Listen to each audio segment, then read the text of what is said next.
बहुत पुरानी बात है।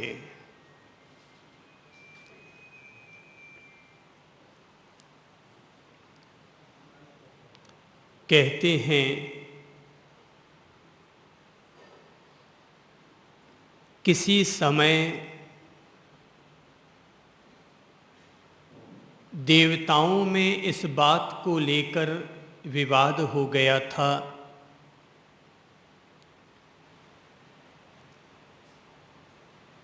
कि दुनिया में सबसे बड़ा और महान कौन है। सारे देवी देवता अपनी अपनी बात रखते चले गए और सबकी बातों को सुनकर अधिकांश देवता इस निष्कर्ष पर पहुँचे कि संसार में सबसे बड़ा और सबसे महान पृथ्वी है। वे पृथ्वी की पूजा करने के लिए तत्पर होने को थे कि तभी एक देवता ने प्रश्न चिन्ह खड़ा कर दिया और कहा कि अगर तुम सब लोग कहते हो कि पृथ्वी सबसे बड़ी और महान है, तो फिर शेष नाग ने इसे कैसे धारण कर रखा है। इसलिए पृथ्वी से भी ज्यादा महान और ज्यादा बड़ा शेष नाग है। तो देवताओं ने माना कि अब तो शेष नाग सबसे बड़ा है कि तभी किसी देवता ने कहा कि अगर शेष नाग सबसे बड़ा है तो शंकर जी ने उसे कैसे धारण कर रखा है। लोगों को लगा कि निश्चय ही शंकर जी सबसे ज्यादा महान होंगे, लेकिन तभी किसी देवता ने फिर प्रश्न करते हुए कहा कि अगर शंकर जी सबसे ज्यादा महान हैं तो हिमालय ने उनको क्यों धारण कर रखा है। इंद्र भी पशुपेश में पड़ गया कि बात तो सही है, शंकर भगवान भी छोटे हो गए और हिमालय शंकर जी से भी बड़ा साबित हो गया।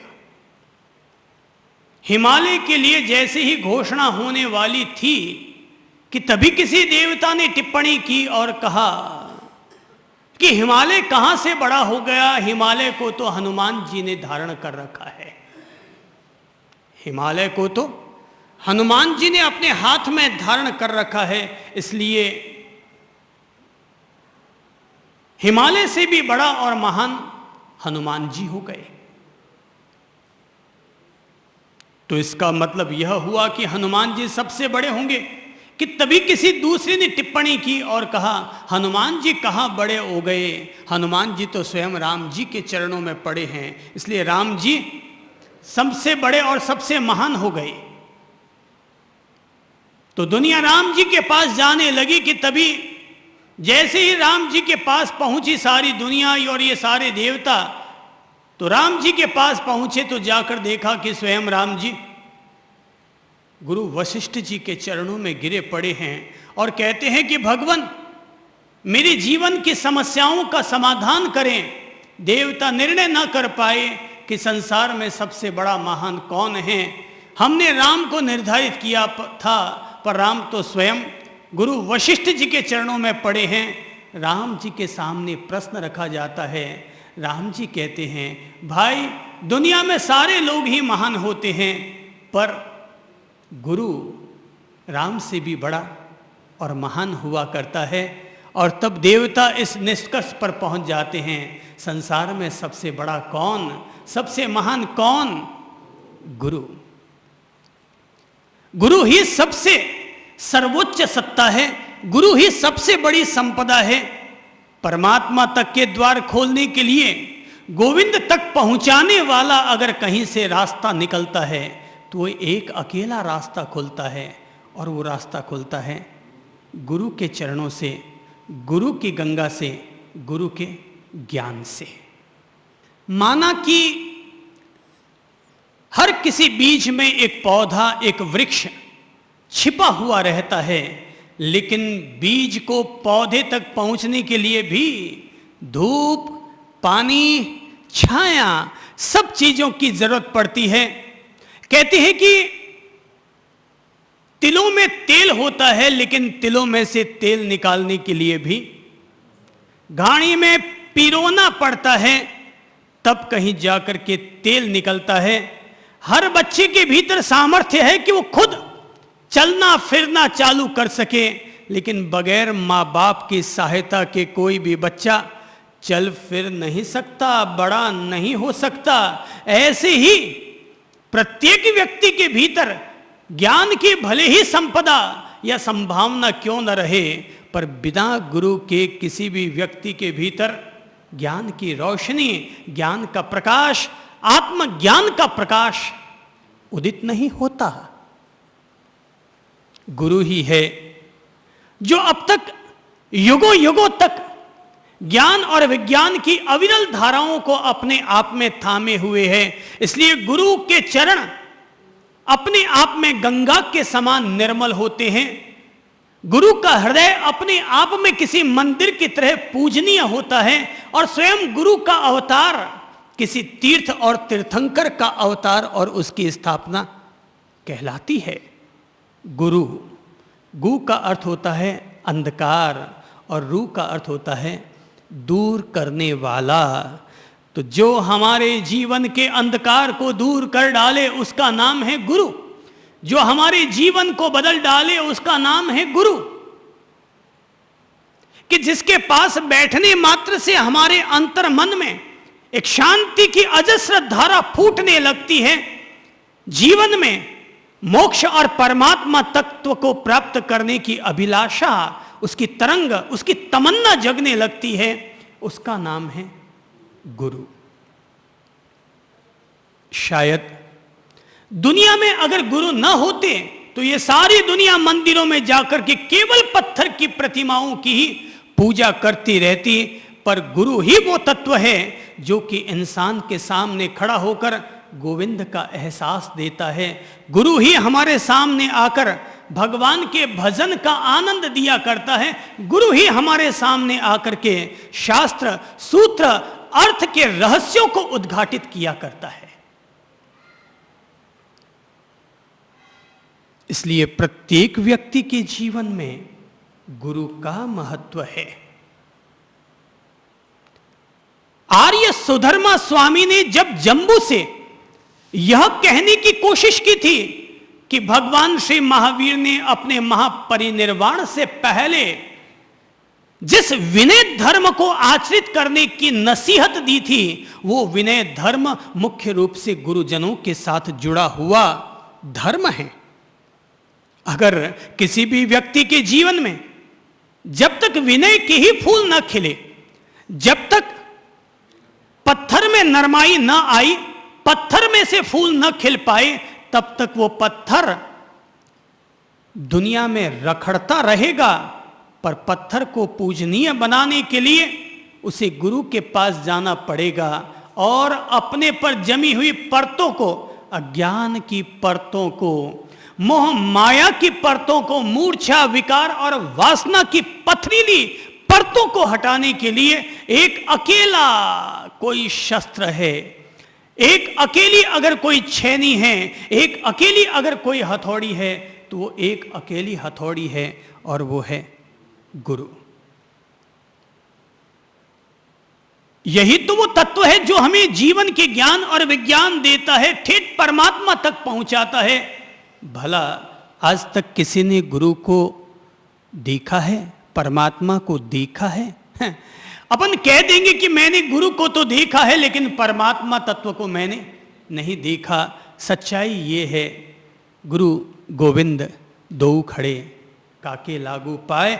चर्चित है ये दोहा कबीर का कि गुरु गोविंद दो खड़े काके लागू पाए, बलिहारी गुरुदेव की सो गोविंदियो बताए। जीवन में जन्म जन्मांतर के पुण्योदय के बाद कभी कभार किसी जीव को गुरु और सदगुरु का संयोग मिला करता है। संत हर कोई हो सकता है, लेकिन गुरु तत्व बिना परमात्मा की कृपा के किसी को भी प्राप्त नहीं होता। कहने में तो हर किसी व्यक्ति की, हर किसी संत की तमन्ना जग जाती होगी कि मैं गुरु गुरु गुरु। अरे भाई जरा सोचो, क्या पैदा करने से कोई बाप बाप बन जाता है? पैदा करने के नाम पर तो कुंती ने भी कर्ण को जन्म दे दिया होगा, लेकिन क्या कर्ण ने कुंती को कभी मां कहा? जन्म देने मात्र से कोई मां नहीं होती। किसी भी व्यक्ति को अगर शिष्य बना लिया जाए तो शिष्य बनाने मात्र से कोई व्यक्ति गुरु नहीं होता। गुरु व्यक्ति तब होता है जब वह, जैसे एक मां बच्चे को पाल पोस कर बड़ा करती है, संस्कार देती है और उसे एक बेहतर नागरिक बनाती है, ऐसे ही गुरु भी शिष्य को शिष्य नहीं रहने देता। बनाते बनाते शिष्य को भी जो गुरु बना डाले उसका नाम होता है गुरु सत्ता। जो बनाए, जो निर्माण करे, तो निर्माण करेगा तो शिष्य जीवन भर गुरु को याद रखेगा। और बिन निर्माण किए अगर केवल अनुशासन थोपते रहोगे तो भाई दुनिया में कोई भी कृतज्ञ आदमी ऐसा नहीं होता जो मां बाप ने अगर उस पर बहुत एहसान किए हैं फिर भी वो भूल जाए। कोई शिष्य ऐसा नहीं होता जो फिर भी गुरु की खिलाफत कर डाले।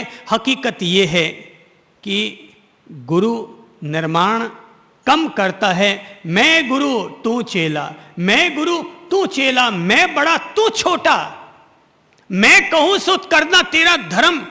ये जब तक बात चलती रहेगी तब तक परिणाम ये निकलेगा कि गुरु और शिष्य दो अलग अलग धाराएं होंगी। गुरु और शिष्य का मतलब ये हुआ कि अब गुरु गुरु न रहा, गुरु भी शिष्य के साथ चलने को तैयार हो गया।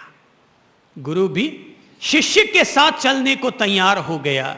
जरा सोचो, एक रास्ते पर दो आदमी चल रहे हैं, एक आगे और एक पीछे। खतरा है। खतरा इसलिए है क्योंकि हो सकता है आगे चलने वाला आदमी अगर गिर जाए तो पीछे चलने वाला आदमी संभाल नहीं सकेगा, और पीछे चलने वाला आदमी अगर गिर जाए तो आगे चलने वाला आदमी उस पर गौर न कर पाएगा। इसलिए न कोई आगे न कोई पीछे, हम सब साथ साथ हैं। आओ हम लोग साथ साथ चलते हैं, एक दूसरे के सहयोगी बनते हैं, अपन दोनों साथ चलते हैं। अगर कहीं गुरु गुड़क जाए तो चेला संभाल ले, और चेला लुढ़क जाए तो गुरु अपनी अंगुली थमा दे। तो ये अध्यात्म का पथ, ये धर्म का पथ, सब लोगों के साथ साथ चलने का पथ है। ये तो अच्छी बात है। ये तो अच्छी बात है कि शिष्य गुरु को मान देता है, अपने को छोटा मानता है और विनय धर्म अपने जीवन के साथ जोड़ते हुए गुरु को सदा बहुमान के योग्य, सम्मान के योग्य, पूजा के योग्य स्वीकार करता है। सुधर्मा ने जम्बू को जीवन की जो पहली प्रेरणा दी, वही पहली प्रेरणा हम लोग अपने जीवन के साथ लागू करते हैं। और लागू करने के नाम पर पहली प्रेरणा है और वो है विनय। विनय धम्मो मूलम, विनय धर्म का मूल है। विनय धर्म का पहला पाठ है, विनय धर्म का पहला प्रवेश द्वार है। विनय से ही अध्यात्म की शुरुआत होती है। विनय अगर हो तो इसका मतलब यह है कि दिया तैयार है, तेल बाती लगी हुई है, और कहीं गुरु की कृपा हो जाए और बाती सुलग उठे। विनय यानी समर्पण, विनय यानी शिष्टाचार, विनय यानी कि मैं अब कुछ नहीं हूं, जो कुछ है सो तेरा, मेरा मुझ में कुछ नहीं, जो कुछ है सो तेरा, और तेरा तुझको सौंपते क्या लागे है। मेरा शिष्य होने का मतलब यह हुआ, सीखने को तैयार हो गया। शिष्य होने का मतलब यह हुआ, अब मैं मिट गया, अब गुरु तू रह गया। जैसा तू बनाना चाहेगा वैसा मैं बनने को तैयार हो जाऊंगा। अगर गुरु और शिष्य के बीच में यह संबंध बना हुआ है कि शिष्य कहता है साहब सोच के बताऊंगा कि मैं ऐसा कर पाऊंगा या नहीं कर पाऊंगा, तो इसका मतलब यह हुआ अभी चेला कच्चा है, अभी समर्पण हुआ नहीं है, अभी तक केवल सिर नमा है, अगले को अपना सर नहीं माना है, अभी तक केवल सिर नमा है। माथा झुकाना बहुत आसान होता है, लेकिन गुरु की आज्ञाओं को धारण करना माथा नमाने से भी लाख गुना ज्यादा कठिन होता है। और हमारे देश में माथा झुकाने में कुछ नहीं लगता, हर आदमी झुकाने को तैयार हो जाता है, लेकिन अपने भीतर के ईगो को, भीतर के अहम भाव को, भीतर के मैं के भाव को झुकाना ये कठिन होता है। सामायिक ले तो 3 बार पूछ सकते हैं, साहब ले लूं, साहब खमा लूं, साहब ये कर लूं, पर गुरुजी कहते हैं ये कर लो साहब अभी तो मुझे टाइम नहीं है, अभी तो मैं ये सब नहीं कर सकूंगा। गुरु और शिष्य ये एक बहुत निजी संबंध है, एक ऐसा पवित्र संबंध होता है जिसमें शिष्य अपने मैं को मिटा देता है। अब तो जो होगा तेरी रोशनी तले होगा, जो होगा तेरे दिए तले होगा, जो होगा वही होगा, जो तू चाहेगा वही हमारे जीवन में होगा। या तो समर्पण करो मत, देखभाल कर समर्पण करो, पर समर्पण करने के बाद अपना माथा मत लड़ाओ। ऐसा हुआ, एक मैंने बहुत पुरानी घटना पढ़ी थी, और ये घटना है गुरु गोरखनाथ की। हठ योग के बड़े जबरदस्त गुरु हुए गोरखनाथ जी महाराज। एक दफा ऐसा हुआ कि गोरखनाथ जी को सुनने को मिला कि उनके गुरु मच्छिंद्रनाथ जी वो किसी महारानी से इल्लू पिल्लू कर बैठे हैं और उनके राजमहल में ही रह रहे हैं। उनके 2 संतानें भी हो गई हैं। गोरखनाथ जी को बड़ा आश्चर्य हुआ कि यार मेरा गुरु ये सब गड़बड़ कर रहा है, तो हो गई रवाना, जाता हूं अपने गुरु को संभालता हूं। और गोरखनाथ जी रवाना हो गए अपने गुरु मच्छिंद्रनाथ जी को संभालने के लिए। तो राजसभा में पहुंच तो गए, पर अपने गुरु के सामने जाए कैसे, क्योंकि गुरु को ज्ञान देना है। चेले को ज्ञान देना हो तो बड़ा आसान है, पर गुरु को ज्ञान देना। तो उन्होंने एक नट मंडली में, जो नृत्य करने वाली मंडली थी, वो उसके सदस्य बन गए। लेडीज के कपड़े पहन लिए, हाथ में ढोलक ले ली और राजसभा में नृत्य करने के लिए पहुंच गए। और नृत्य चल रहा था कि नृत्य चलते चलते ही गुरु गोरखनाथ ने अपनी ओर से ढोल की बजाई और कहा, अरे जाग मच्छंदर गोरख आया, जाग मच्छंदर गोरख आया। मच्छिंद्रनाथ जी सामने बैठे थे। ओ, इसका मतलब मामला कुछ उल्टा पड़ गया है। और वो झट से मच्छिंद्र खड़े हुए और साइड लेके गए, तू यहां क्या कर रहा है? पहचान गए, यही मेरा चेला, पहचान गए। गोरखनाथ जी ने कहा, गुरुजी अब चलो, बहुत हो गया यहाँ का धमाल बहुत हो गया, यहाँ की मटर गश्ती मजे बहुत मार ली, अब चलते हैं अपन दोनों यहां से। मच्छिंद्रनाथ जी ने कहा, ठीक है बेटा, तू कहता चलना है तो चलते। तो रवाना होने लगे कि इतने में ही 2 बच्चे आए पीछे पीछे दौड़ते हुए और आकर कहने लगे, पापा जी आप अकेले कहां जा रहे हैं, हमें भी लेके जाइए। तो मच्छिंद्रनाथ ने गोरखनाथ जी से कहा, बोल भाई अब इनका क्या करें, इनको भी साथ ले लेते, चलो तुम भी साथ आ जाओ। और 2 बच्चे रवाना हो गए। तो बच्चों ने कहा, पापा जी चल तो रहे हैं, उनको क्या पता कौन गुरु गोरखनाथ है और कौन मच्छिंद्रनाथ है, उनको तो पापा जी हैं। तो बोले करे क्या चलते चलते? तो देखा कि निकल रहे थे, राजमहल के बगल में ही एक सोने की ईंट पड़ी थी, वो उठा के झोले में डाल दी, रवाना हो गए। नगर के बाहर पहुंचे, सरोवर के पास पहुंचे, नहा धोकर के तैयार होने लगे। तो गोरखनाथ ने पूछा, साहब अपन ने तो नहा धो लिए, ये इन 2 बच्चों का क्या करें? मच्छिंद्रनाथ जी ने कहा गोरखनाथ जी से, अरे भाई इनको भी धुला पुला दो, इनको भी धो डालो, इनको भी धो डालो। गोरखनाथ जी को तो छूट मिले, इनको भी दो डालो। आए और उठा उठा कर धोबी के सोटे मारने टिकाने शुरू किए। दोनों बच्चों के, दोनों के प्राण निकल गए। पानी में धोया और तणी पर दोनों बच्चों को सुखा दिया। तो शाम को रवाना होने लगे। मच्छिंद्रनाथ जी ने पूछा दोनों बेटे कहाँ हैं? बोले उनको तो मैंने धो डाला। बोले बहुत अच्छा किया, आओ चलो चलते हैं। और आगे निकल पड़े। रात को सो रहे थे कि सोते सोते ही मच्छिंद्रनाथ जी ने कहा देख भाई, जोड़ी में थोड़ी फिक्र लेकर आया हूँ, थोड़ी चिंता विंता साथ में, थोड़ा ध्यान रखना है। झोली तेरे को संभला के सो रहा हूँ। तो सो गए। सुबह उठे, आगे बढ़ पड़े। गोरखनाथ जी ने और मच्छिंद्रनाथ जी ने आगे चलते चलते मच्छिंद्रनाथ जी ने गोरखनाथ जी से पूछा, अरे भाई वो जो चिंता थी साथ में सोने की ईंट वाली, वो चिंता विंता साथ में रखी है, ध्यान रखा है ना उसका? बोले गुरु जी चिंता मत कीजिए, जो चिंता थी ना उसको मैंने कुएं में फेंक दिया।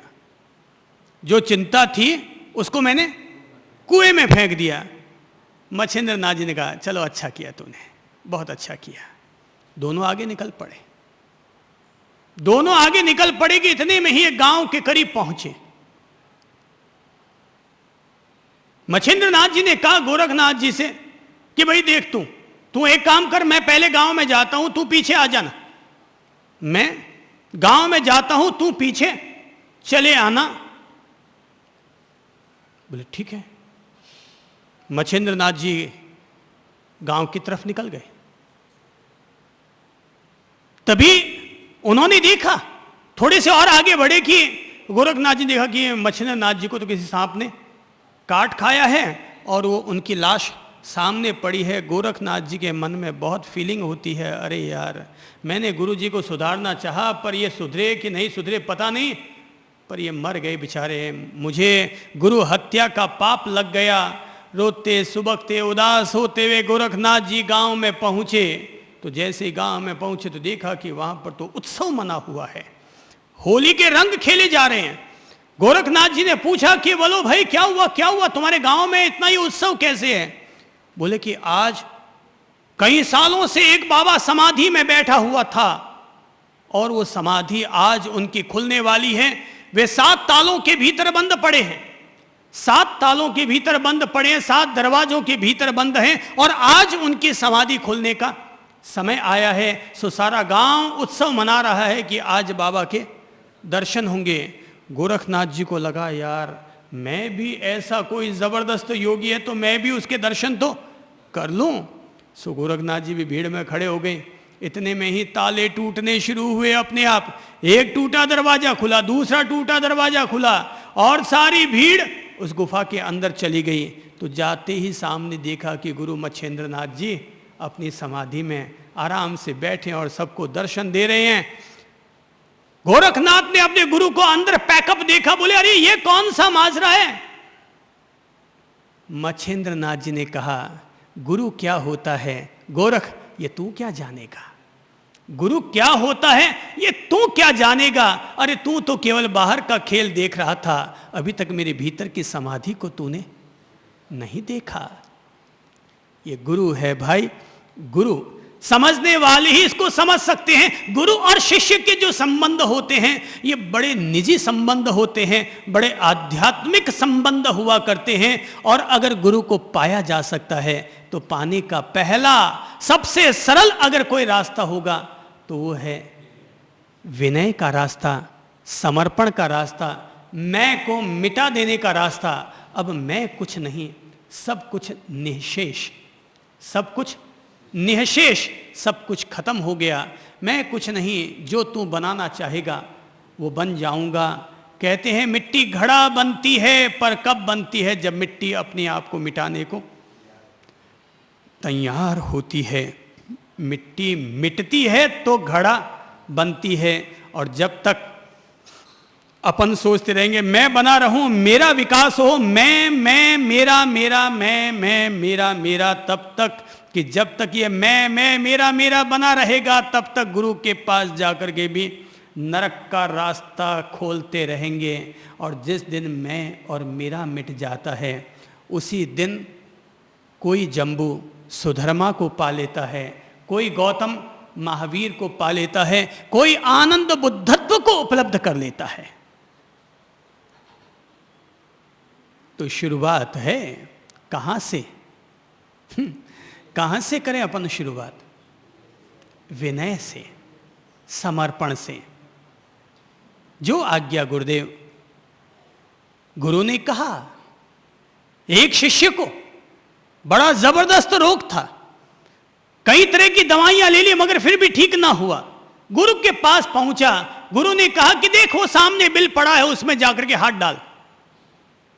शिष्य आव देखता है न ताव, और झट से बिल में हाथ डालता है, उसमें सर्प होता है, डंक मारता है। शिष्य को जहर चढ़ने लगता है, निढाल हो जाता है, पर कोई प्रतिक्रिया नहीं करता, क्योंकि गुरु की आज्ञा थी बिल में हाथ डालने की। अब तू जाने गुरु, तूने कहा बिल में हाथ डालना है, मैंने तो डाल दिया, अब जो होना होगा सो होगा। गुरु पास आए, शिष्य को उठाया, पलंग पर लिटाया, अपनी कमली ऊपर ओढ़ा दिए। 4 घंटा के बाद जब शिष्य को होश आया तो देखा कि उसके शरीर से सारा रोग गायब हो गया था। गुरु की लीला क्या होगी ये गुरु जाने। जो हो गया है उपलब्ध, जो पहुंच गया है, जिसने सिद्धत्व पा लिया है, जिसने आत्मबोध पा लिया है, जिसने रोशनी पा ली है, जो परमात्मा की लौ में अपनी लौ लगा चुका है, ऐसे गुरु की महिमा को अपन तो नहीं पहुंच सकते, पर केवल अपन अपने अहम भाव को, मैं को, मेरे को समर्पण तो अवश्य कर सकते हैं। विनय धम्मो मूलम, विनय ही धर्म का मूल है। इसलिए झुकना सीखें, अकड़ना ना सीखें। कोई भी आदमी तभी तक अकड़ा हुआ रहता है जब तक वो कच्चा खिलाड़ी रहता है। आलू होता है ना, आलू, कभी देखा है ना अपन सब लोगों ने? आलू सख्त होता है कि नरम? सख्त होता है। वो कब तक सख्त रहता है? जब तक उसको उबालते नहीं हैं। यानी जब तक आलू कच्चा रहता है तब तक वो सख्त रहता है, और जैसे ही आलू पक जाता है कि वो नरम हो जाता है। तो नरमाहट है वो पकेपन की निशानी है। आपने गाली दी, मैंने भी गाली दे दी, दोनों एक ही माजने के हो गए। पर अगर एक ने गाली दी और दूसरे ने अगर उसको प्यार से बर्दाश्त कर लिया तो ये हुई कोई कसौटी की बात। एक ने गाली ठोकी, दूसरे ने भी दे दी, दोनों एक ही तो माजने के हो गए। वो आके बोला बच्चा, बोले पापा जी पड़ोस वाले बच्चे ने मुझे थप्पड़ मारा। तो बोले तूने क्या किया? बोले मैंने भी उठा के थप्पड़ मारा। तो दोनों एक ही तो माजने के हो गए। एक पति पत्नी में झगड़ा हो गया, एक पति पत्नी में झगड़ा हो गया तो पति ने उठा करके थप्पड़ मार दी पत्नी को। पत्नी को बहुत बुरा लगा, पर चुप रही। पत्नी थी ना बेचारी, क्या बोले, चुप रह गए। पति को लगा यार मामला मैंने खराब कर दिया, थप्पड़ मारने की तो जरूरत नहीं थी। अच्छा ठीक है, जाके थोड़ा वापस राजीनामा कर लेता हूं। पत्नी के पास गया और जाकर कहने लगा, अब देखो भाई, थप्पड़ तो तभी पड़ती है जहां प्यार होता है, वहीं कभी कभी हाथ भी उठ जाया करता है। इसलिए वो तो प्यार का मामला था।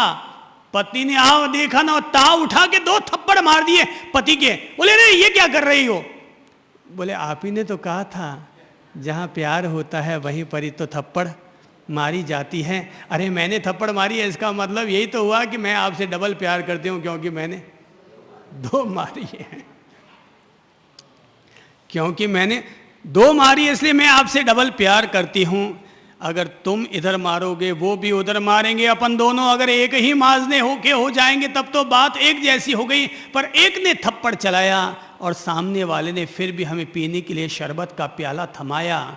ये है संताई की कसौटी, ये है साधुता की परीक्षा, ये है कोई गुरु और शिष्य के रिश्ते वाली बात कि शिष्य ने ओछा व्यवहार किया मगर फिर भी गुरु ने संभाल कर सहेज कर अपने शिष्य को फिर से सन्मार्ग दे दिया। ऐसी कोई बात बने, चाहे अध्यात्म के रास्ते पर चलो तब भी विनय चाहिए। घर परिवार के रास्ते पर चलो तब भी विनय चाहिए।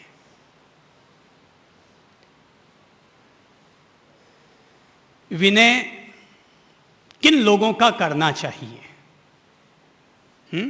विनय किन लोगों का करना चाहिए, पहले तो हम ये देख लें। नंबर 1,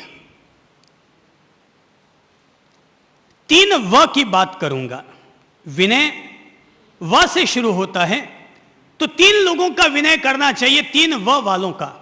नंबर 1, जो वय में हमसे बड़े हैं उनका विनय करो। जो वय में, उम्र में हमसे बड़े हैं उनका विनय करो।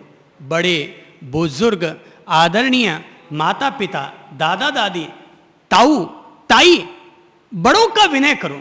जो हमसे उम्र में बड़े हैं उनका ध्यान रखो, मान मर्यादा रखो, इज्जत रखो। लोगों को लगता है बड़े बुजुर्ग हैं, ठीक है, पुरानी बुद्धि के लोग हैं, हम नई बुद्धि के आदमी हैं, हम ज़्यादा ज्ञानी।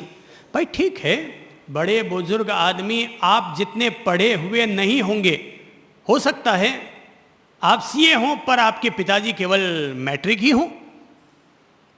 आप सीए हैं, वो मैट्रिक है, तो इसका मतलब यह नहीं कि आप बुजुर्गों का अपमान करने लग जाएं, उनके ज्ञान की तौहीन करें।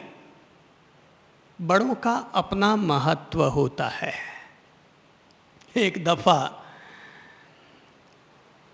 एक राजा को ऐसी धुन सवार हो गई कि मेरे नगर में कोई भी बुढ़ा नहीं रहना चाहिए, जितने भी बुढ़े हैं सबको खलास कर दो।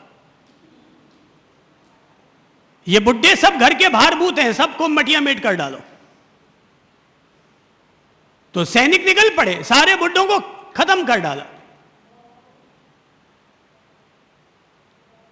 तो शहर में कोई बुढ़ा बुढ़ी बचे ही नहीं, सब साफ, पत्ता कट गया सबका।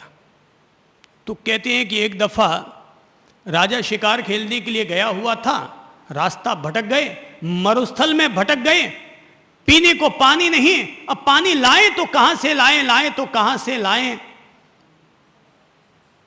सभी बेसुध हो रहे थे कि तभी किसी ने कहा, अरे राजन, इस समय अगर आपके साथ कोई बड़ा बुजुर्ग होता तो पानी कैसे पाया जा सकता है, इसका कोई न कोई रास्ता जरूर सुझा देता।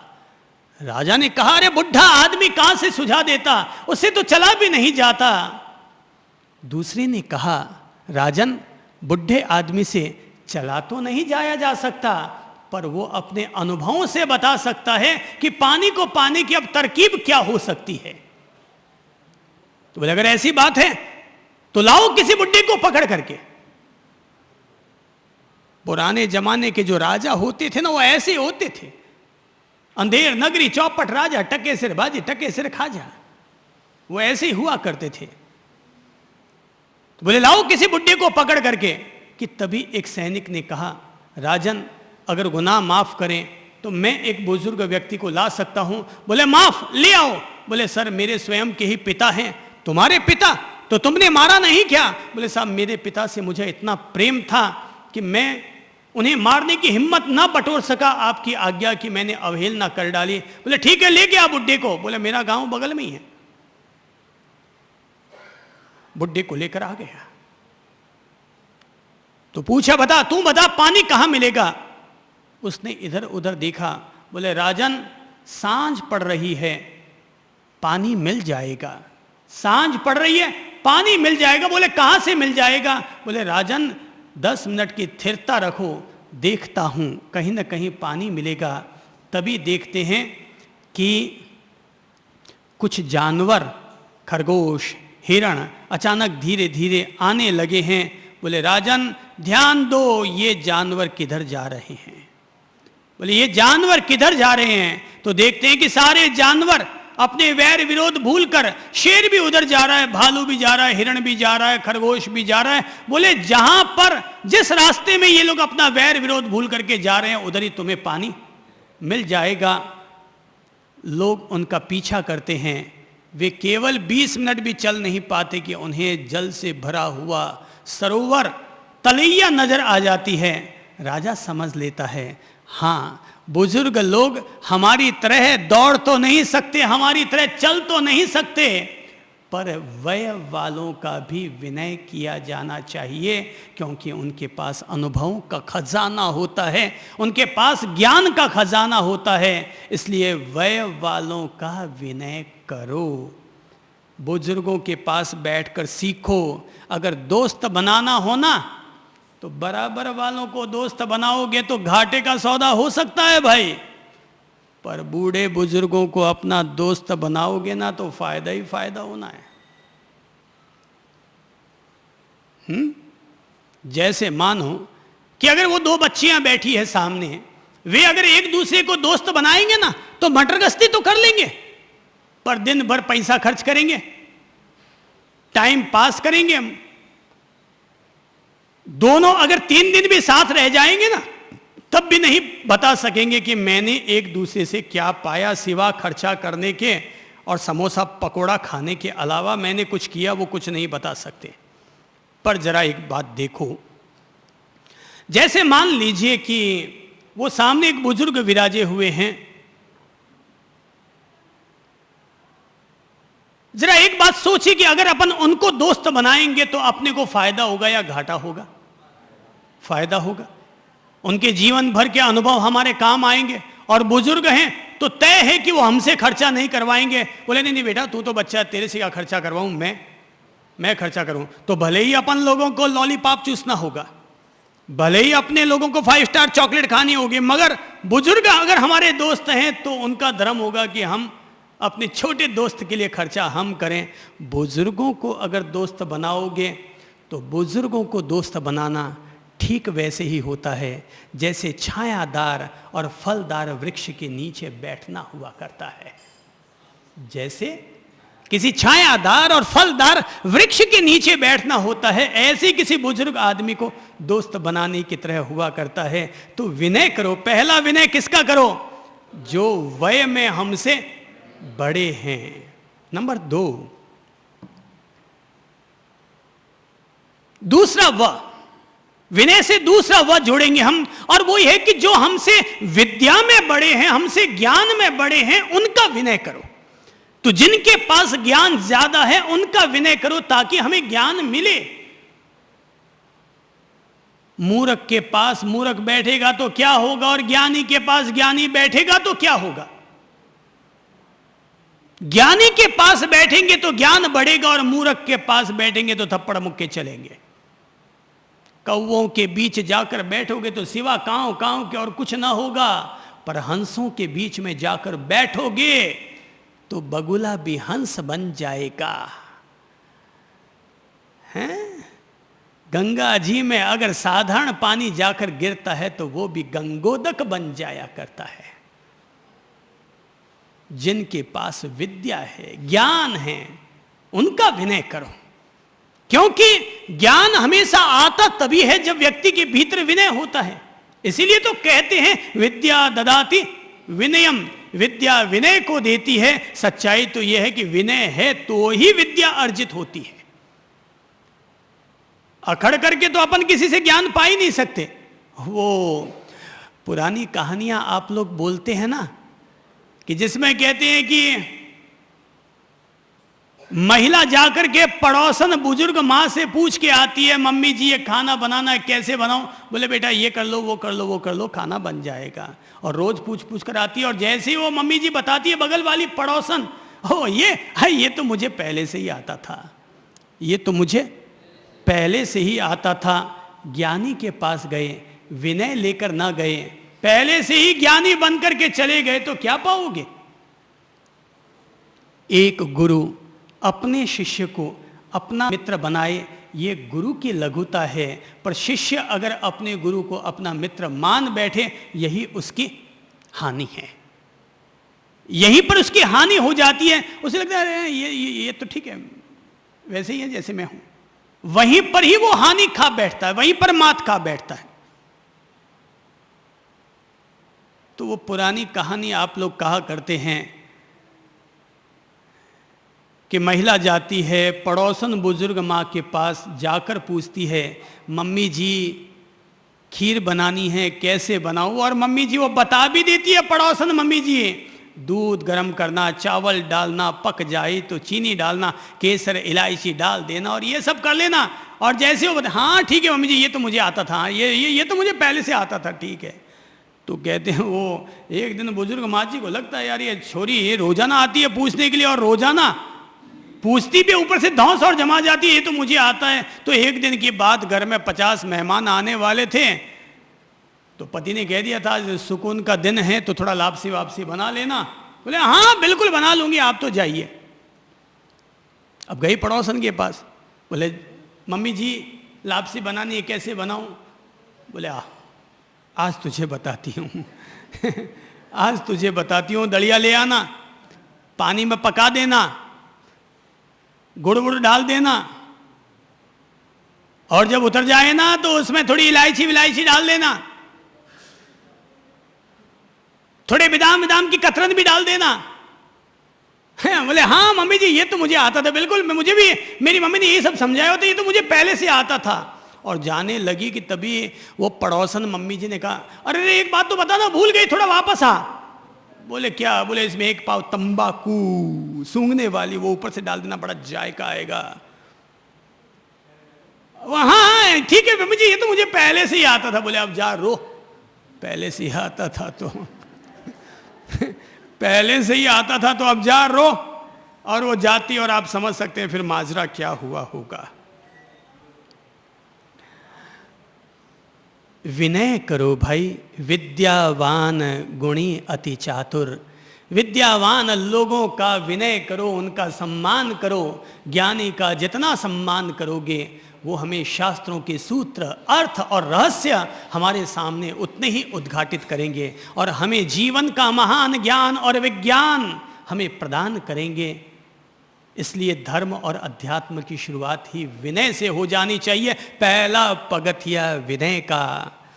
तो एक विनय करो जो वय में हमसे बड़े हैं, दूसरा विनय करो जो विद्या में हमसे बड़े हैं। मैंने सुना एक अच्छी सी कहानी कहता हूं, याद आ रही है। और कहानी यह है कि एक दफा नेपोलियन बोनापार्ट अपनी राजसभा में बैठा होता है कि तभी एक व्यक्ति उनके पास पहुंचता है। आता है, राजा कोई ध्यान नहीं देता, बैठा देता है, ठीक है बैठ जाओ। लेकिन जब उस व्यक्ति से चर्चा होती है तो पता चलता है ये तो कोई बहुत बड़ा महान सिद्धहस्त कलाकार है। और वो आने के बाद अपनी हैंड पेंटिंग कि जिसमें उसने नेपोलियन का चित्र बना रखा था, राजा को भेंट करता है। राजा चित्र देखता है, गजब का चित्र बनाया है तूने, गजब का चित्र बनाया है। बड़ी तारीफ करता है, बड़ी प्रशंसा करता है, और 1000 सोनइये उस कलाकार को, उस पेंटर को थमा देता है। और जैसे वो पेंटर जाने लगता है, राजा अपने सिंहासन से खड़ा होता है, दरवाजे तक उस पेंटर को पहुंचाने के लिए जाता है। पेंटर बड़ा चकराया हुआ है, दरवाजे पर पहुंचा है। राजा से कहता है, राजन अगर आपकी रजा हो तो रह रह कर मेरे मन में एक प्रश्न उठ रहा है, अगर आप कहें तो मैं पूछ लूं। बोले हाँ भाई पूछो पूछो भाई, तुम तो बहुत सिद्धहस्त महान कलाकार हो। बोले राजन जब मैं आया तब भी मैं वही था, और जब मैं जा रहा हूं तब भी मैं वही हूं, पर आया तो मुझे किसी ने नहीं पूछा, और जा रहा हूं तो स्वयं राजा मुझे दरवाजे तक पहुंचाने के लिए आ रहे हैं। ये कैसी खास बात? राजा ने कहा भाई आदमी जब आता है ना तो चेहरा देख करके तिलक किया जाता है। आदमी जब आता है तो उसका चेहरा देख करके तिलक किया जाता है, कैसी वेशभूषा है, कैसा पहनावा है, कैसा उसका थोबड़ा है, तो उसको देखकर इज्जत दी जाती है। लेकिन जब आदमी जाता है ना तो आदमी के गुण, उसकी विद्या, उसके ज्ञान को देख करके उसके सम्मान या अपमान दिया जाता है। आया था तो मैं तुम्हें नहीं पहचानता था, लेकिन जब मैंने तुम्हें पहचान लिया उसके बाद सम्मान न देना, ये मेरी ओर से मेरी गलती कहलाएगी।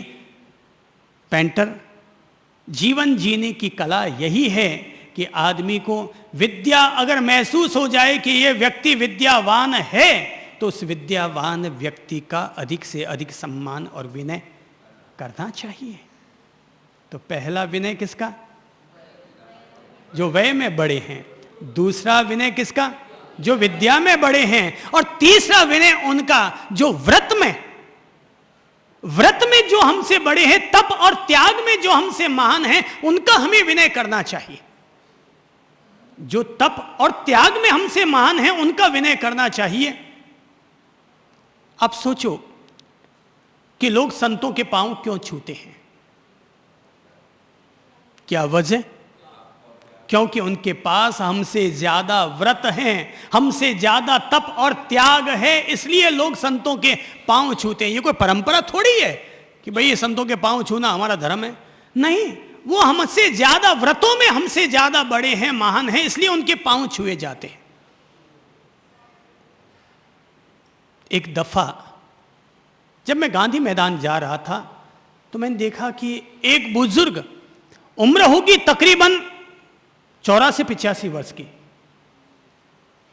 तो हम सभी लोग चल रहे थे कि अचानक वो बुजुर्ग हमारे करीब से गुजरने लगे। उन्होंने जैसे ही हमें देखा, अपना स्कूटर रोका, और वो चिल्ड्रन पार्क है ना, उसके बगल से हम लोग गुजर रहे थे, वहां अपना स्कूटर रोका, नीचे उतरे, घुटने टिकाए, दोनों हाथ जोड़े और अपना माथा मेरे पांव में रख दिया।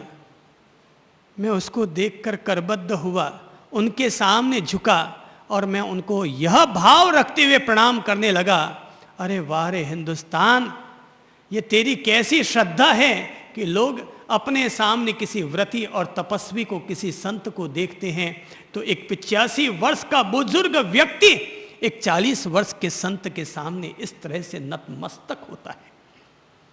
तो मैं अपने संतों से कहने लगा कि प्रणम्य अपन लोग नहीं हैं, प्रणम्य इस बुजुर्ग की श्रद्धा है कि जो इस चलती सड़क पर अपने स्कूटर को रोककर और घुटने टिका करके अपना माथा नवा रहा है, ये इसकी श्रद्धा प्रणम्य है। आदमी जब भी अपने से ज्यादा व्रती को, गुरु को, त्यागी को, तपस्वी को देखेगा, प्रणाम करने के भाव पैदा हो जाएंगे। तो सम्मान करो, विनय करो, 3 लोगों का विनय करो। व्रत में जो हमसे महान हैं, वय में जो हमसे महान हैं, विद्या में जो हमसे महान हैं, इन 3 लोगों का विनय करो, सम्मान करो, इनकी पूजा करो, क्योंकि इनकी पूजा करने से हमारे अहंकार टूटेंगे, हमारे कर्म कटेंगे, हमारे कषाय कचरे हमारे जीवन से अलग होंगे। कितनी बड़ी बात है, हमारे पूरे देश में मूर्तियां पूजी जाती हैं, सारे देश में मंदिर पूजे जाते हैं, हर गांव में 10-5 मंदिर तो जरूर होंगे, छोटे से छोटे गांव में भी। अरे और कोई मंदिर हो या ना हो, पर महादेव जी का, राम जी का, हनुमान जी का, अरे कहीं ना कहीं गोगा जी का, भोपा जी का कोई ना कोई मंदिर तो होता ही है। कितनी बड़ी बात है कि लोग पत्थर की मूर्ति को भी पूजने के लिए तैयार हो जाते हैं। ये क्या है? ये पूजा क्या है? ये विनय है, ये ईश्वर के प्रति, ये देवताओं के प्रति, ये गुरुजनों के प्रति होने वाला विनय है। और विनय है तो उनको वापस प्राप्त भी होता है। विनय धम्मो मूलम, विनय ही धर्म का मूल है। विनय करो भाई, विनय। नय का मतलब होता है ले जाने वाला। विनय अर्थात हमारे अहम भाव को कहीं तिरोहित करने वाला, हमें समर्पण के रास्ते पर ले जाने वाला, ज्ञान के रास्ते पर ले जाने वाला मार्ग। झुकना चाहिए, आदमी को हमेशा झुके हुए रहना चाहिए। कहते हैं महावीर स्वामी वीतरागी थे। महावीर स्वामी वीतरागी थे, घरवाली को छोड़ आए, बच्ची को छोड़ आए, मां बाप को छोड़ आए, राजमहलों को छोड़ आए, पर अपने सामने जब एक विनयशील शिष्य को देखा, गौतम को, तो भूल गए अपनी भगवत्ता, भूल गए अपने केवल ज्ञान को। और हर समय महावीर भी एक ही व्यक्ति को बुलाते हैं, ओ भाई गोयमा गोयमा गोयमा करते रहते हैं, अर्थात हे गौतम, हे गौतम, गौतम गौतम करते रहते थे। अर्थात विनय वो रास्ता है जो किसी केवल ज्ञानी और वीतरागी व्यक्ति को भी हमारे प्रति आकर्षित कर सकता है। विनय के जरिए हम एक केवल ज्ञानी, एक सर्वज्ञ व्यक्ति को भी अपने प्रति आकर्षित कर सकते हैं। विनय में इतनी बड़ी ताकत है। अकड़ से तो आज तक किसको क्या मिला है मुझे तो मालूम नहीं है। मुझे तो अब तक केवल एक ही लाइन का ज्ञान मालूम है, और वो एक लाइन का ज्ञान ये है कि बाहुबली 12 वर्ष तक साधना में खड़े रहे, पर उनको परम ज्ञान नहीं मिला। और तब उनकी 2 बहनें ब्राह्मी और सुंदरी आकर बाहुबली से कहती हैं, वीरा मारा गज थकी उतरो, गज चढ़िया केवल न होई रे। अरे मारा वीरा, हाथी से नीचे उतरो। अरे हाथी पर चढ़े चढ़े किसी को भी परम ज्ञान, आत्मज्ञान प्राप्त नहीं हुआ करता। और तब बाहुबली सोचते हैं, अरे मैं तो इतने सालों से पहाड़ी पर खड़ा साधना में बैठा हुआ हूं, और ये मेरी बहनें कहती हैं कि बीरा मारा गज थकी उतरो, अरे हाथी से नीचे उतरो। अरे कौन सा हाथी? चिंतन करने लगते हैं। और तब लगता है, हाँ मैं अकड़पन के, जिद्दीपन के, अहंकार के, अभिमान के हाथी पर चढ़ा हुआ हूं। ये सोचकर वो कभी भी ऋषभ देव की सेवा में न पहुंचे, क्योंकि ऋषभ देव भगवान की अर्थात गुरु की सेवा में अगर गया तो मुझसे पहले जिन मेरे छोटे भाइयों ने संन्यास ले रखा है, मुझे वहां जाकर उनको धोख लगानी पड़ेगी। तो छोटे भाइयों को धोख न लगानी पड़े, उनके सामने न झुकना पड़े, तो गुरु के पास ही नहीं जाता हूं। आखिर गुरु ने भी जंगलों में रहकर तपस्या की और वहीं पर साधना उनकी फलित हुई, तो मैं भी जंगलों में जाता हूं, वहीं पर तपस्या करता हूं, मेरी साधना फलित होगी। पर साधना फलित न हो पाई तो एक लाइन का ज्ञान है, जीवन में केवल एक लाइन का ज्ञान है कि बाहुबली 12 वर्ष तक तपस्या करते रहे, मगर फिर भी बात न बन पाई।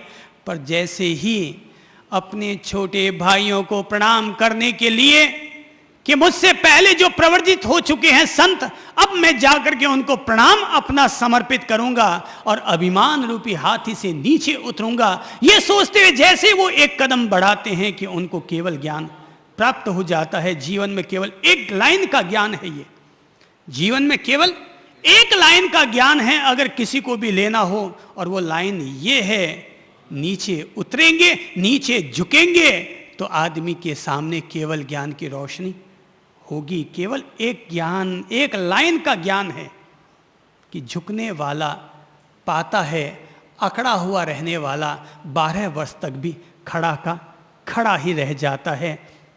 झुको, कुछ तुम झुको, कुछ ऊपर वाला झुकेगा। तुम झुकने को तैयार नहीं तो ऊपर वाला अगर तुम्हें देता भी रहेगा तो पाओगे कैसे? घड़ा अगर पानी में जाएगा, पर अगर नीचे उतरने को, झुकने को, डूबने को अगर तैयार न होगा तो क्या सागर पानी, एक बूंद पानी भी घड़े के भीतर आ सकता है? शास्त्रों के अनंत रहस्यों को समझने के लिए, धर्म के अनंत रहस्यों को समझने के लिए, अध्यात्म के अनंत रहस्यों को समझने के लिए आदमी को गुरु के सानिध्य में रहना चाहिए, गुरु की सेवा में रहना चाहिए, गुरु के संकेतों को समझना चाहिए। इंगियाकार संपन्ने से विनी इति उच्चयी, जो इंगित आकारों को समझ लेता है वही विनीत कहलाता है। जो इंगित आकारों को अंगुली के इशारे से जो समझ जाए वो विनीत होता है। बाकी तो हंटर भी मार लो तो कौन सा कोई मार्ग खुल जाएगा। इंगियाकार संपन्ने, जो इंगित आकारों को, आंख के इशारों को जो समझ लेता है वही व्यक्ति उपलब्ध कर पाता है।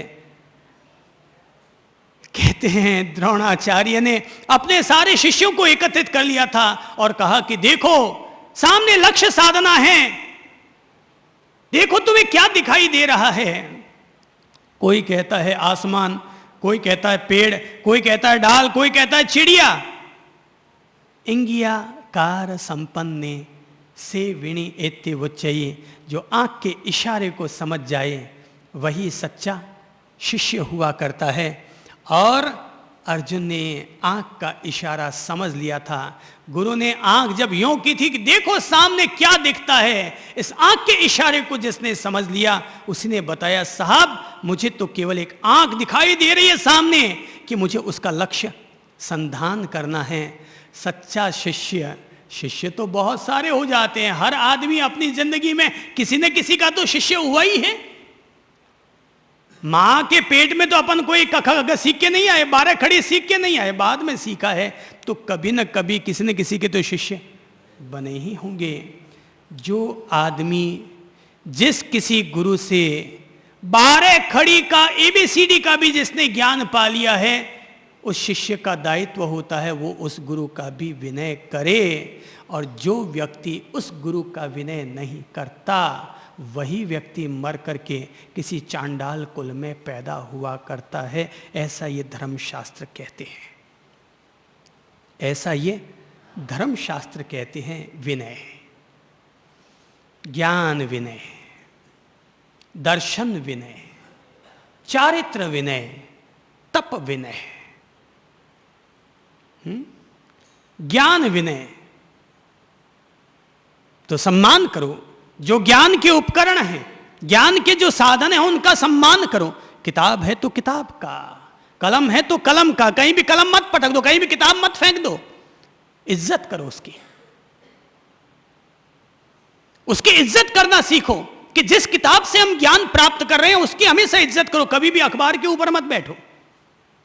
लोग, कुछ महिलाएं, उनका बच्चा जब वो सुसु कर लेता है ना, तो वो किसी अखबार से लपेट करके और बाहर फेंक देते हैं। ज्ञान का सम्मान करो, ये ज्ञान विनय है। तो जो जो साधन होते हैं ज्ञान के, किताब, कॉपी, रजिस्टर, पेन, पेंसिल, सब चीजों का सम्मान करो, उनको अदब से रखो। अदब करोगे तो वे हमारे जीवन के हिस्से बनेंगे। पढ़ के आए स्कूल से, बस्ता फेंक दिया, पेन बोले कहाँ है, बोले था तो कहीं कहीं था तो सही, पता नहीं कहाँ रख दिया। नहीं, विनय का धर्म हमें सिखाता है ज्ञान का विनय हो, ज्ञान के सारे उपकरणों का विनय करो। दर्शन विनय, जो तत्व हमारी श्रद्धा को जन्म देते हैं उन तत्वों का सम्मान करना सीखो। अगर मंदिर है तो मंदिर, मूर्ति है तो मूर्ति, माला है तो माला, आसन है तो आसन, चरवला है तो चरवला, इनका सम्मान करना सीखो। ठीक है, कहीं भी पटक दिया। ये जो है ना भाई, ये देखो, ये रजोहरण कहलाता है। ये मुनि जीवन का प्रतीक है? ये जो है ना, ये मुनि जीवन का प्रतीक कहलाता है, अर्थात इसका सम्मान करना चाहिए। ये दर्शन विनय है, श्रद्धा का विनय है कि हम इसका सम्मान करना सीखें। इधर उधर कहीं पटक दिया, ये वो कर दिया, आप ताज्जुब करेंगे। जैसे देखिए, ये जो ओगा कहलाता है, मुझे सन्यास में आए हुए तकरीबन 30 साल हो गए होंगे। इसमें जो डंडी है ना, वो 30 साल पुरानी है। अंदर की जो डंडी है, ये लकड़ी जो अंदर में खड़ी रहती है, ये 30 साल पुरानी है। ये सम्मान की बात बता रहा हूं। विनय करो, अगर तुम इसका विनय करोगे ये तुम्हारा विनय बनाए रखेगा, दुनिया के द्वारा विनय बनाए रखेगा। इसके भीतर जो ओगा पाठा जो कहलाता है, वो भी 30 साल पुराना है। न डंडी टूटी है, न पाठा कभी खोया है, क्योंकि इसको खोने का मतलब ये हुआ हम खुद ही खो गए। ये दर्शन विनय है। तो जो चीज तुम्हें इज्जत दिला रही है उस चीज का सम्मान करना, ये दर्शन विनय है। दूसरों के आसन के पांव नहीं लगना चाहिए, आसन के पांव नहीं लगना चाहिए, ये दर्शन विनय है।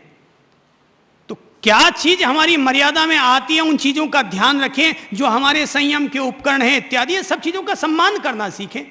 चारित्र विनय, चारित्र के जो उपकरण होते हैं उनका सम्मान करना सीखें। तप विनय, तो जिनके द्वारा हमारे जीवन में तप का आचरण होता है, उन तप के तत्वों का सम्मान करना चाहिए। विनय का मतलब ही होता है आशातना न करना और बहुमान बनाए रखना, इसी का नाम है विनय। विनय का मतलब क्या हुआ? आशातना न करना और बहुमान बनाए रखना, इसी का नाम है विनय।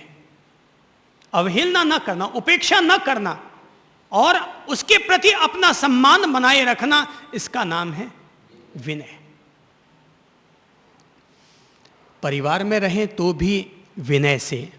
जरा एक बात सोचिए कि बहू अगर सासू के प्रति विनय से रहेगी तो बहू अच्छी लगेगी या बुरी? हैं? अच्छी लगेगी। अपन ने एक लाइन में झट से यह बात कह दी कि बहू अगर सासू के प्रति विनय रखेगी तो अच्छी लगेगी। जरा मैं ये पूछूं कि सासू भी अगर बहू के प्रति विनय से रहेगी तो अच्छी लगेगी या बुरी? अच्छी। तो यानी कि घर घर के झमेलों को अगर दूर करना है तो विनय को अपनाना पड़ेगा। सासू भी विनय से रहे और बहू भी विनय से रहे, गुरु भी विनय से रहे और शिष्य भी विनय से रहे। अरे भाई, बहू तो विनय से रहती है, छोटी है इसलिए विनय से रहती है, पर सासू अगर विनय से रहना सीख जाए तो दुनिया की कोई भी बहू अपनी सासू के सामने कभी नहीं बोलेगी, कभी नहीं बोलेगी, अगर वो विनय से रहना सीख जाए तो। अब सासू तो अपने अकड़पन में रहती है, मैं बड़ी, मैं क्यों झुकूं, बहू है वो मुझे पूछ के जाए, मैं क्यों कह के जाऊं। अरे भाई, आप कह के चले जाओ बहू को कि बहू रानी मैं पीहर जा रहे हो, तो क्या हमारा कुछ घिस जाएगा क्या? पर हम लोग होते हैं ऐसे दुनिया वाले कि बहू से तो अपेक्षा रखते हैं कि वो कदम भी अगला रखे तो हमें पूछ के रखे, पर हम कहीं पर कदम नहीं, अपना माथा भी रखेंगे तो अपनी आज़ादी से रखेंगे। विनय से संबंध बनते हैं, विनय से मिठास आती है, विनय से रिश्तों में मधुरता आती है। जितना दूसरों का विनय करोगे, अगला हमारा विनय करने के लिए अपने आप मजबूर हो जाएगा। अगर हम दूसरे को आप कहेंगे तो क्या वो हमें तुम कहेगा? आप ही कहेगा। पर हम अगर किसी को तुम कह रहे हैं तो उम्मीद है आज नहीं तो कल जब उसका भेजा खराब होगा तो वो भी हमें तुम कह सकता है। ये तो भाई जिंदगी है, यहाँ तो इस हाथ दिया जाता है, उस हाथ लिया जाता है, जैसा दोगे वैसा ही वापस पाओगे। तुम के बदले में तुम, आप के बदले में आप, नफरत के बदले में नफरत, प्यार के बदले में प्यार। ये दुनिया का रिवाज है, यहाँ वापस वैसा ही मिलता है। तो जैसा पाना चाहते हो वैसे ही बीज बोओ ना। मुझे याद है एक बार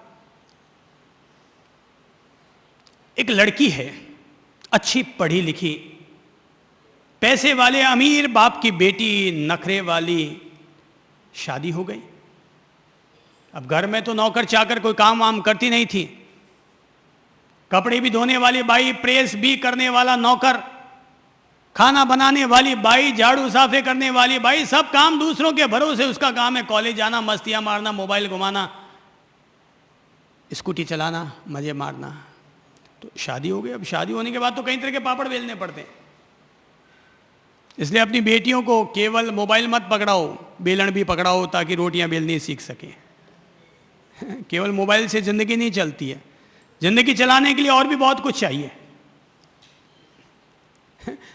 और भी बहुत कुछ चाहिए। तो कहते हैं कि वो बहुरानी बनकर कहीं चली गई,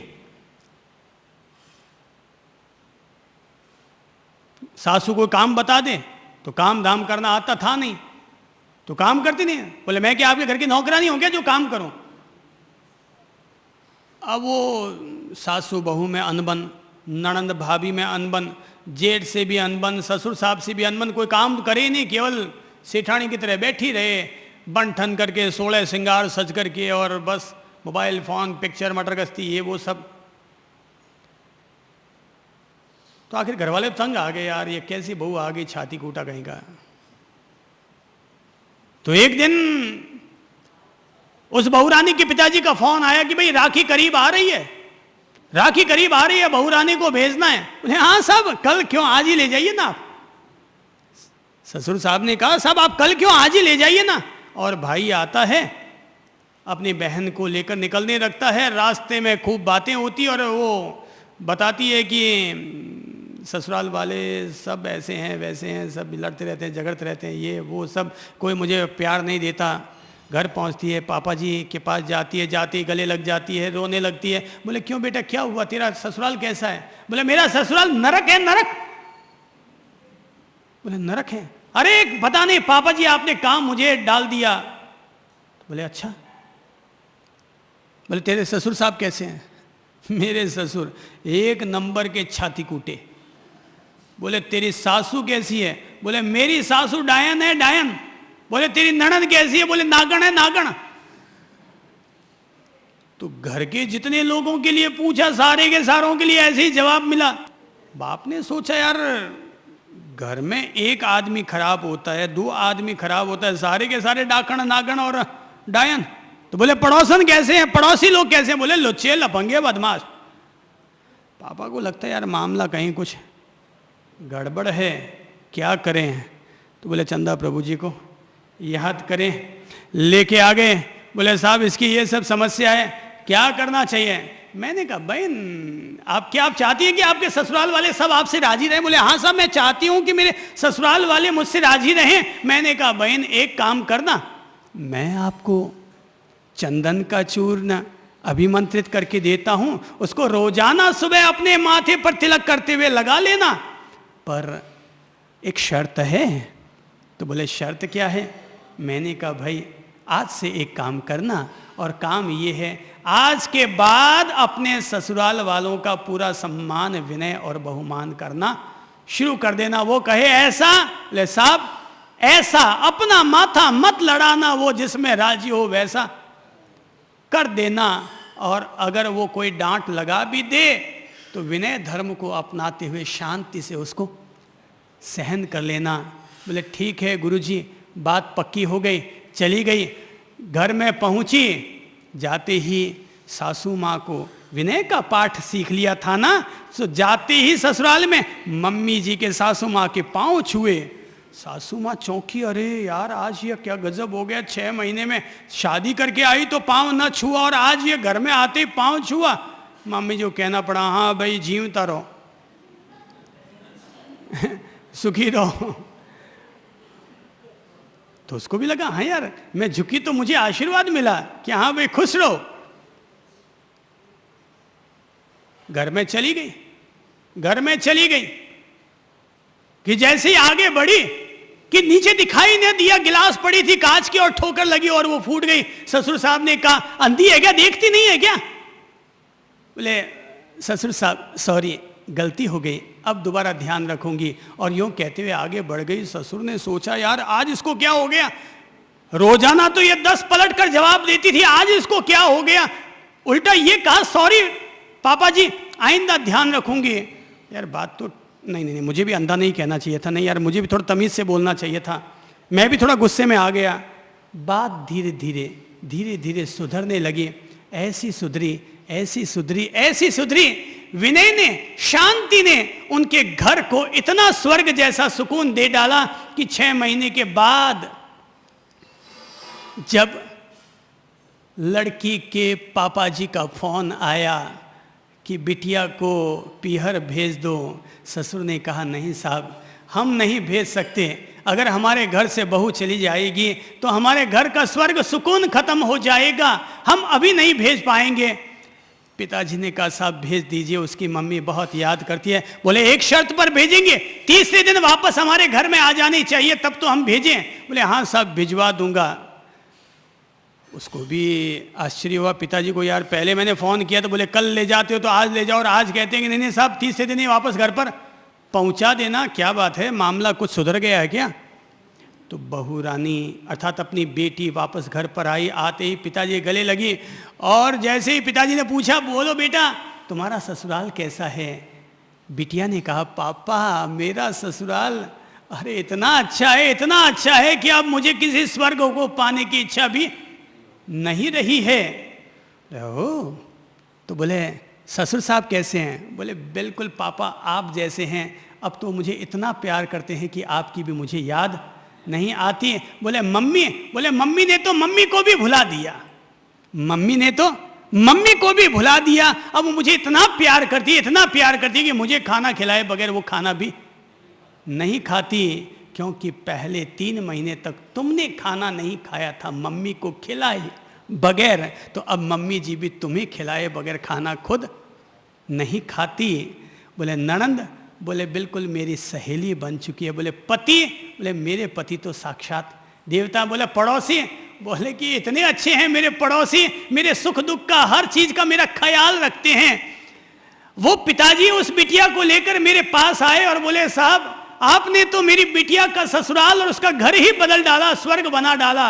मैंने कहा मैंने कुछ नहीं किया, आपकी बिटिया जी ने विनय धर्म को अपना लिया तो उनका घर स्वर्ग जैसा सुखदायी बन गया। हमारे घर में भी, हमारे जीवन में भी, हमारे भी लोक व्यवहार में भी अगर हम इसी तरह से विनय को अपनाते हैं तो भाई घर, परिवार, समाज अपना भी इसी तरीके से सुखदायी, मंगलकारी, स्वर्ग जैसा हो सकता है। खूब मस्त रहो, खूब आनंदित रहो, खूब अपनी ओर से प्रेम बांटो। ये मत देखो कि प्रेम छोटों को दे रहे हैं या बड़ों को। प्रेम तो जिसको भी दोगे, अरे भाई लॉलीपॉप तो जिसको भी चूसाओगे मुंह मीठा होगा ही। तो जिसको भी हम विनम्रता देंगे वो अपने आप उसके लिए हमारे दिल में जगह होगी। तो खूब विनय, प्रेम, प्रणाम, सम्मान, घर आए अतिथि का, मेहमान का सम्मान। कोई हमारे घर पर आए तो प्रसन्न हो, वापस दरवाजे तक उसे पहुंचाने के लिए जाओ। बैठो, खाओ, पियो, उठो, सब में सम्मान और विनय बनाए रखो। बड़े बुजुर्ग बुलाते हैं बेटा इधर आना, तो चुपचाप गूंगे की तरह मत रहो, बांडे की तरह बैठे हैं। जी आया, सेवा में हाजिर हूँ, अदब का शब्द बोलते हुए उनकी सेवा में उपस्थित हों। यूँ नहीं कि चुपचाप बैठे हैं, बुलाने वाले बुला रहे हैं जैसे वो गैले हैं। नहीं, विनय का धर्म हमें सिखाता है बड़ों की बात पर गौर करो, वो जो कहते हैं उस पर ध्यान दो, उनकी सेवा में उपस्थित होएं। विनय के जो अलग अलग रूप हैं सभी रूपों का ध्यान रखें और ये माने कि आलू जब तक कच्चा रहता है तब तक सख्त होता है, लेकिन ज्यों ज्यों पकने लगता है त्यों त्यों नरम होने लग जाता है। अगर आप सख्त हैं यानी कच्चे आलू हैं, फ्रीज में डाल दो और कोई काम के नहीं हैं। पर अगर आप थोड़े नरम हैं, आप पक्के हैं, बहुत सॉफ्ट हैं, और दुनिया में कोई भी हाथ में सॉफ्टी तभी लेगा जब आप खुद सॉफ्ट होंगे। अपनी ओर से प्रेम पूर्वक इतना ही अनुरोध करता हूँ। नमस्कार।